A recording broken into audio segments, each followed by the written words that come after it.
Ini adalah suatu momen yang sangat bermanfaat, sangat strategik. Tapi juga ini juga sebetulnya sesuatu yang mungkin jarang kita lakukan, di mana hampir seluruh pengambil keputusan dari seluruh tingkatan yang menentukan arah kehidupan bangsa untuk sekian tahun ke depan. Jadi terima kasih kehadiran saudara-saudara.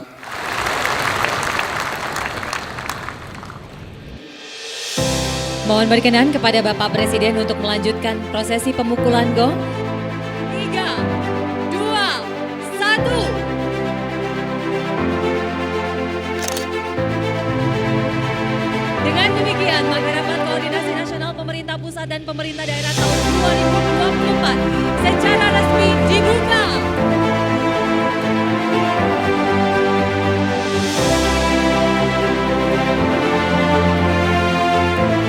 Menteri Koordinator Bidang Infrastruktur dan Pembangunan Kewilayahan, Bapak Agus Harimurti Yudhoyono. Pengarahan dari Menteri Koordinator Bidang Infrastruktur dan Pembangunan Kewilayahan Bapak Agus Harimurti Yudhoyono. Bismillahirrahmanirrahim. Assalamualaikum warahmatullahi wabarakatuh. Salam sejahtera untuk kita semua. Shalom, Om Swastiastu, Namo Buddhaya, salam kebajikan. Yang saya hormati dan banggakan, Bapak-bapak para Menteri Koordinator, Bapak Ibu para Menteri, Wakil Menteri Kabinet Merah Putih. Tentu saya juga ingin menyapa para Kepala Badan, para Gubernur, para Bupati dan Wali Kota beserta segenap jajaran Forkopimda, baik di tingkat provinsi maupun kabupaten kota, jajaran TNI, Polri, Kejaksaan, dan semua yang telah hadir pada acara Rakornas hari ini. Saya tentu mengucapkan terima kasih kepada Bapak Mendagri dan panitia yang telah memberikan kesempatan kepada kami untuk bisa menyampaikan beberapa hal sekaligus memperkenalkan diri.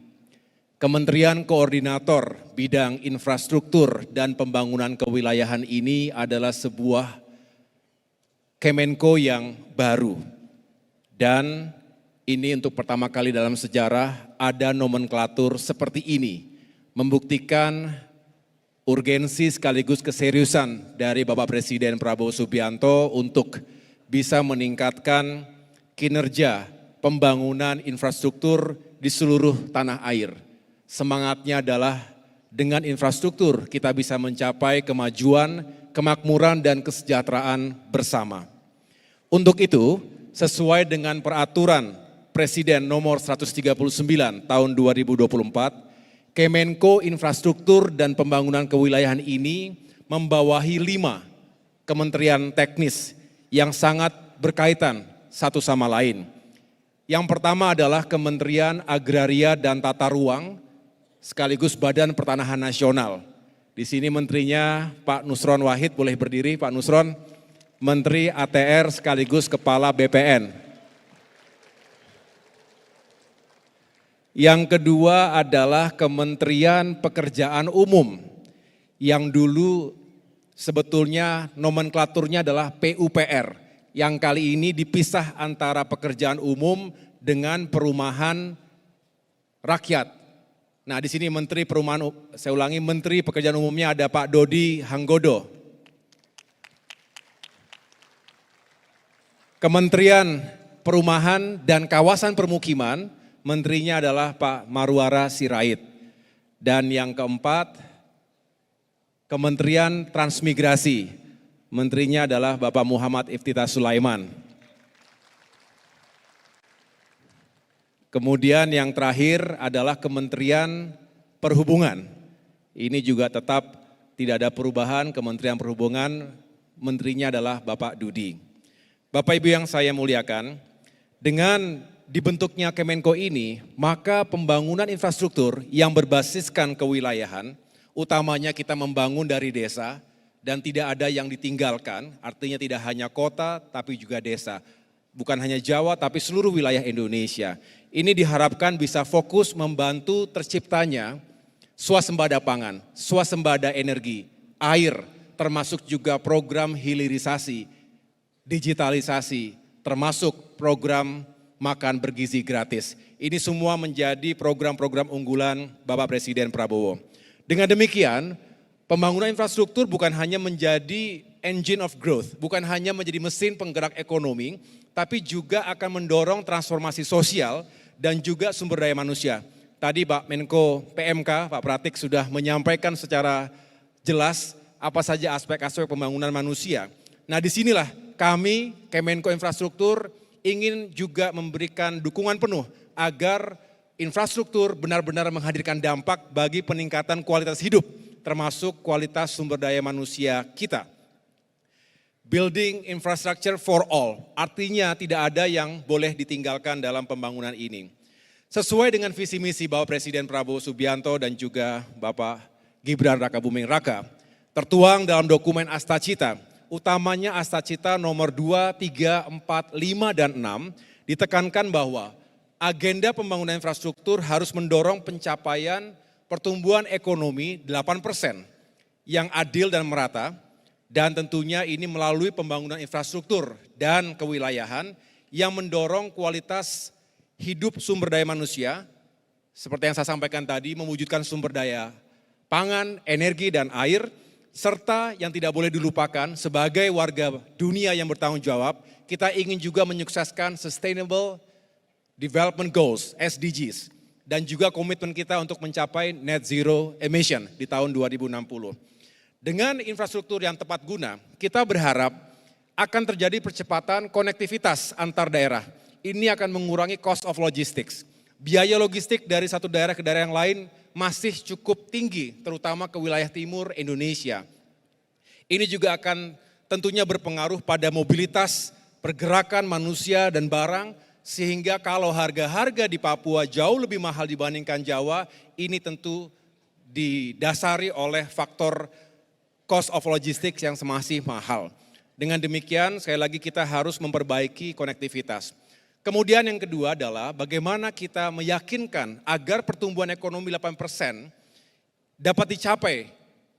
Apakah kemudian kondisi hari ini sudah bisa menjawab itu semua? Ataukah infrastruktur masih harus diperkuat, diperluas, dan disempurnakan? Tentu ada ruang perbaikan yang harus kita isi.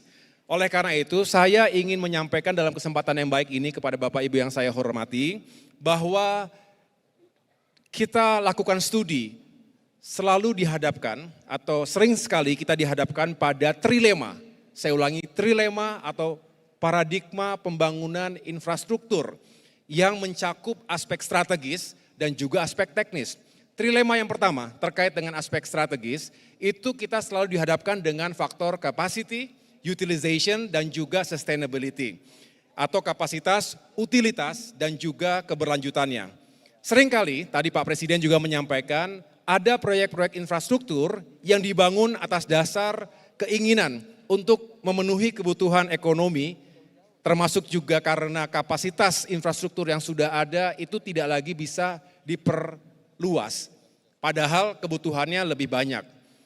Dan oleh karena itu harus dibangun di tempat yang baru. Nah tetapi seringkali mungkin perencanaannya tidak terintegrasi dengan baik, kurang matang, terutama dalam menjawab aspek konektivitas. Oleh karena itu tidak sedikit pembangunan infrastruktur yang sebetulnya bisa menjawab sisi kapasitas tetapi tidak bisa menjawab dari sisi utilitas dan juga keberlanjutan.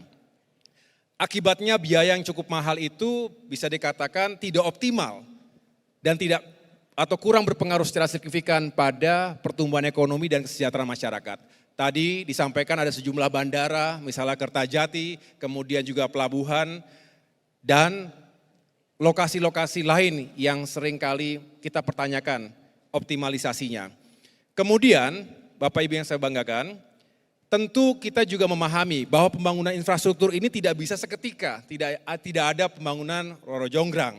Pasti ada proses dari perencanaan, pelaksanaan hingga evaluasinya. Ini membutuhkan waktu.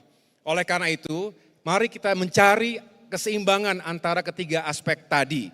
Dengan demikian kita berharap infrastruktur benar-benar tepat sasaran, efisien, dan sekali lagi rakyatlah yang mendapatkan manfaat yang paling utama. Selanjutnya, trilema kedua ini terkait dengan aspek teknis. Seringkali kita juga dihadapkan pada pilihan antara cost, time, dan juga quality. Artinya apakah biaya ini sesuai dengan kualitas yang diharapkan. Seringkali kita ingin cepat dan murah. Artinya kita harus berkompromi dengan waktu, dengan timeline-nya. Jika mau cepat, saya ulangi, jika mau murah dan berkualitas, maka waktu pengerjaannya lebih lama. Dan jika ingin cepat dan berkualitas, pasti anggaran atau biayanya juga lebih besar. Untuk menghadapi kedua trilema tadi, kita harus membangun pemikiran strategis yang juga kuat dan saling terhubung satu sama lain. Tema besarnya adalah kita meningkatkan konektivitas ekonomi, juga sosial, berorientasi pada kesejahteraan seluruh rakyat Indonesia. Segala sesuatunya harus dipertimbangkan dengan matang dan berimbang. Bapak Ibu sekalian, sumber pendanaan pembangunan infrastruktur berasal dari uang rakyat. Oleh karena itu tidaklah berlebihan jika Bapak Presiden tadi menekankan jangan sampai ada kebocoran. Kita harus mempertanggungjawabkan setiap rupiah untuk digunakan sebaik mungkin dan sekali lagi kita bertanggungjawabkan kepada rakyat kita. Oleh karena itu Bapak Ibu, dengan Kemenko baru ini saya ingin turun langsung mengorkestrasi segala upaya pembangunan infrastruktur yang melibatkan 5 kementerian teknis di tingkat pusat, tapi juga dengan seluruh elemen dan stakeholders lainnya, termasuk pemerintah-pemerintah daerah dan jajaran Forkopimda. Saya izin untuk menjadi bagian utuh dari itu semua sehingga kalau nanti saya juga akan cukup sering datang ke lapangan, ingin meyakinkan bahwa semua bisa bekerja sesuai dengan dengan tujuan yang baik dan juga dalam koridor yang benar. Bapak Ibu sekalian, kami melibatkan, meminta bantuan dari BPKP dan jajaran BPK, aparat penegak hukum untuk juga terus memberikan pengawasan dan juga memberikan masukan-masukan yang diperlukan agar kita semakin transparan dan akuntabel. Seringkali kita dihadapkan dengan masalah-masalah seperti itu di lapangan. Kedepan, sinergi dan kolaborasi antar kementerian dan lembaga, baik pusat dan daerah tentu harus kita kawal. Dan koordinasi antara pemerintah pusat dan daerah ini juga harus terus diterjemahkan dengan baik. Saya ingin memberikan contoh, upaya pemerintah pusat untuk membangun bendungan, ternyata seringkali juga tidak dilanjutkan dengan pembangunan irigasi yang memadai, primer, sekunder, tersier. Nah ini semua menjadi tanggung jawab kita semuanya untuk bisa membawa manfaat yang utama bagi sektor pertanian misalnya. Kita harus meruntuhkan tembok-tembok atau ego sektoral yang seringkali menghambat kita semua. Kita harus berkolaborasi. Kedepan jika ada kendala dalam proses pelaksanaan di lapangan, mari kita sampaikan secara terbuka dan mencari solusi bersama. Bapak Ibu yang saya muliakan. Secara operasional, sesuai dengan arahan Bapak Presiden, beberapa proyek infrastruktur utama yang akan kita bangun dan juga akan kita lanjutkan sebagai berikut. Yang pertama adalah Ibu Kota Nusantara. Jadi banyak yang bertanya bagaimana kelanjutan IKN. Tentu Bapak Presiden ingin melanjutkan pembangunan IKN, utamanya sebagai pusat pemerintahan. Sehingga kita fokus menuntaskan fasilitas dan sarana untuk eksekutif, juga legislatif dan yudikatif. Yang kedua, kita ingin mengatasi ancaman banjir dan penurunan permukaan tanah, land subsidence yang terjadi di pantai utara Jakarta. Kami sudah meninjau langsung lokasi yang dimaksud, ada suatu daerah yang bahkan penurunan permukaan tanahnya itu sampai dengan 10 cm setiap tahun. Ini berbahaya. Tanggul sudah dibangun 4,8 meter, tetapi kita harus terus meyakinkan agar ke depan masyarakat kita termasuk para nelayan ini aman dan selamat. National Capital Integrated Coastal Development, NCICD, ini juga akan terus kita berdayakan. Dan mudah-mudahan apa yang divisikan oleh Bapak Presiden, dibangunnya Giant Seawall, diawali dari Jakarta dan juga nanti ke arah pantai utara Pulau Jawa, ini bisa kita jalankan dengan baik. Yang ketiga, pembangunan infrastruktur yang berorientasi pada kesejahteraan rakyat melalui program-program yang mendukung ketahanan pangan, energi, dan air. Ini juga tentunya tidak terlepas dari yang disampaikan oleh Bapak Menko PMK tadi, kita ingin membantu memperbaiki dan membangun sekolah-sekolah, baik tingkat dasar, menengah maupun tinggi, agar semakin berkualitas anak-anak dan generasi penerus kita. Yang lain-lain juga akan menjadi bagian dari koordinasi di lapangan. Sedangkan, izinkan saya menyampaikan secara singkat, ada sejumlah program quick wins, baik bagi Kementerian ATR BPN, Kementerian PU, Kementerian PKP, Transmigrasi maupun Perhubungan. Untuk ATR BPN, nanti Pak Menteri bisa menjelaskan lebih lanjut, kita ingin menghadirkan one map policy, kebijakan satu peta, lalu kebijakan satu tata ruang, single spatial planning policy. Ini untuk mencegah terjadinya overlapping regulations dan juga bisa membingungkan kita semua dalam menata ruang dan melakukan pembangunan. 100 hari ke depan, kita juga ingin melakukan evaluasi terhadap pemberian perpanjangan HGU dan lain sebagainya. Kemudian Kementerian Pekerjaan Umum ada beberapa quick wins, diantaranya kita ingin menuntaskan beberapa proyek bendungan, kemudian juga penyerahan 2.100 rumah bagi ex-pejuang Timor Timur dan yang lain-lain termasuk food estate yang akan terus dibangun dan dikembangkan di berbagai daerah. Selebihnya peresmian objek-objek di IKN juga akan dilanjutkan. Untuk Kementerian Perumahan dan Kawasan Permukiman, kita akan terus melakukan berbagai upaya untuk meyakinkan program unggulan pembangunan 3 juta rumah di seluruh Indonesia ini bisa dilakukan. Tentu berurusan dengan lahan, berurusan dengan harga material, dan juga berurusan dengan koordinasi di lapangan. Dan yang keempat, Kementerian Transmigrasi, kita juga akan fokus pada revitalisasi daerah-daerah transmigrasi yang ada di Indonesia. Dan yang terakhir, untuk Kementerian Perhubungan, kita ingin memperkuat beberapa bandara, kemudian juga terminal dan regulasi-regulasi yang bisa mempermudah masyarakat dalam transportasi di darat, laut maupun udara. Demikian Bapak Ibu sekalian yang dapat saya sampaikan. Terima kasih atas perhatiannya, mohon dukungannya dan marilah kita bersinergi dan berkolaborasi. Infrastruktur memang bukan segala-galanya.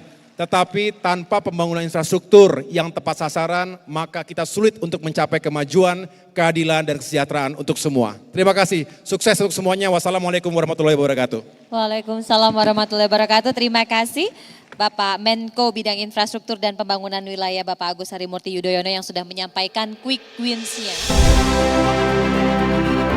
Ya, karena memang ada agenda lain dipanggil oleh Bapak Presiden. Terima kasih sekali lagi Pak dan juga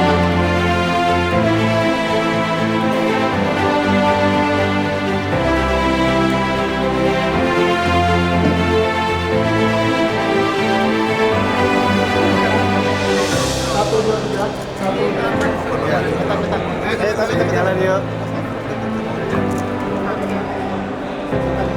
Oke, makasih. Oke, makasih. Oke, makasih.